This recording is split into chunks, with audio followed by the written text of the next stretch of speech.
করছি, যেই কবিতার মাধ্যমে আজকে আপনারা জানতে পারবেন যে এই মোটরসাইকেল শ্বশুরের বাড়ি নেওয়ার পরে আপনার আমার এই পরিষেবাটা কোথায় যাচ্ছে। আজকেই মিলান, রাস্তায় দেখেন ছোট ছোট ছেলেরা বাইকে 2জন 3জন চাপিয়ে নিয়ে আসছে, তো মনে হয় না যে ভিড় আছে, হরেন বাজাচ্ছে আর উড়াচ্ছে। এটা তো ভিড় জায়গা, ফাঁকা জায়গায় যান, মনে হচ্ছে বাইকের চাকা যেন মাটিতে ঠেকে না। কবি বলছে, বাইকটা দিয়েছে শ্বশুর মশাই, আব্বা দিছে তেল, তাই তো আমার গতির সাথে জেট বিমান ফেল। শ্বশুরের নতুন মোটর সাইকেল পেয়েছে, এবার রাস্তায় যাচ্ছে, তো মনে হচ্ছে যে আর বাইকটা চাকা মাটিতে ঠেকছে না, আর তেল ভরাতে হবে, কামাই নাই। বাবা খাদের দোকান করে, হয়তো সুযোগ পেলে সেখান থেকে 100 টাকা পকেট মেরেছে, ওই যে তেল ভরতে হবে।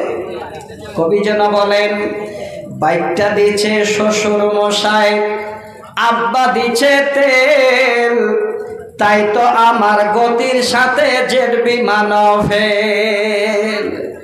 দুর্ঘটনা ঘটলে ঘটক, দুর্ঘটনা ঘটলে ঘটক, আমার কিসের ভয়, গেলে যাবে বাপ শ্বশুরের, আমার কিছু নয়। শ্বশুর তো দিয়েছে বাইক, আর বাবার পকেট মারার টাকা দিয়ে তেল, নিজের তো কিছু নয়, ফাঁকা, যদি কিছু হবে তো হয়ে যাক। এবার কবি বুঝাতে চাচ্ছেন, ওই সময় এবার ছেলে বাইক চালাচ্ছে আর বলছে, চললে আমার মোটর গাড়ি, চল রে আমার মোটর গাড়ি, জোরসে মারো টান, কে কি বলে শুনবো না, আজ ধরছি চেপে কান। মানুষ যখন দেখতে পেল আরো জন পিকআপ বাড়াচ্ছে, মনে হয় বাইকটা উঠছে। হে যুবক বন্ধু শোনেন ভালো করে, আহা আহা কি মনোরম গায়ের বাঁকা রাস্তা, আমার আহা আহা কি মনোরম গায়ের বাঁকা রাস্তা, 100 কিলো ঘুরে এসে কবরে আজ নাস্তা। বলে চল তাড়াতাড়ি পূর্ণিয়া থেকে আগে ঘুরে আসে। যাচ্ছে তো মনে হচ্ছে উড়াচ্ছে যে বাইরে বাড়িতে এসে নাস্তা করবে, এইভাবেই বাইক চালানো হচ্ছে। কবি যারা বলছেন, এমন গতি তুলবরে আজ, এমন গতি তুলবরে আজ, আমার গতি দেখে থমকে যাবে পথের পথিক পন্ত চলা রেখে। বাইক যখন চালাচ্ছে, গতি যখন বাড়িয়ে দিচ্ছে, যারা রাস্তায় যায় তারা যেন সাইড হয়ে দাঁড়িয়ে যায়, জানি না কখন কাকে গায়ে লাগিয়ে দেবে।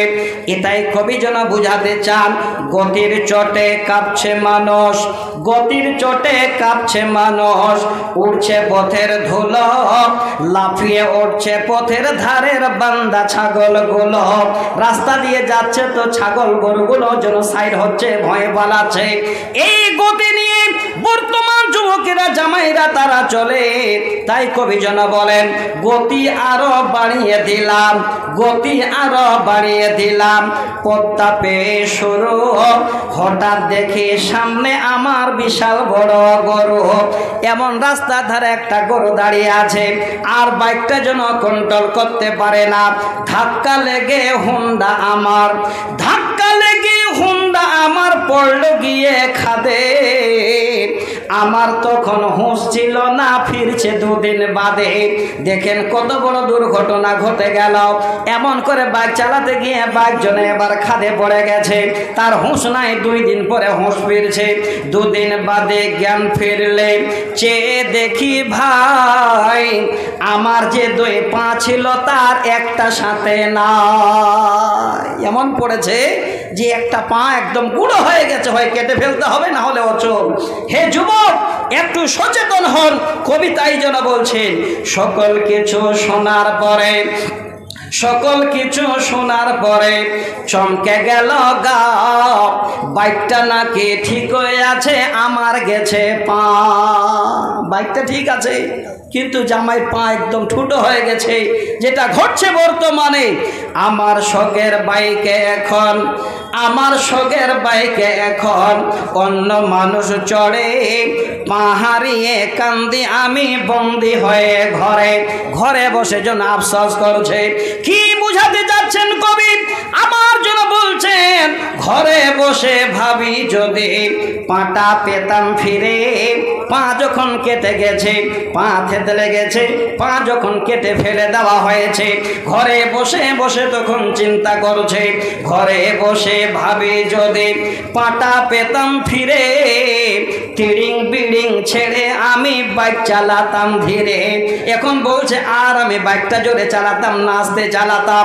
হ্যাঁ যুবক বন্ধু, জ্ঞান অর্জন করেন, আমি আপনাদের বুঝাতে চাচ্ছি রে ভাই। শেষ সময় যেন বলেন, মন রে বলি মন যদি তুই, মন রে বলি মন যদি তুই বুঝতে দুদিন আগে, তবে কি তোর পাহাড়িয়ে পঙ্গু হওয়া লাগে। হে যুবক বন্ধু, একটু যদি সচেতন হয়ে যান, আপনার বিবি হয়েছে, বাচ্চা হয়েছে, সব আপনার সুখের জীবন কাটবেন কোরআন হাদিসের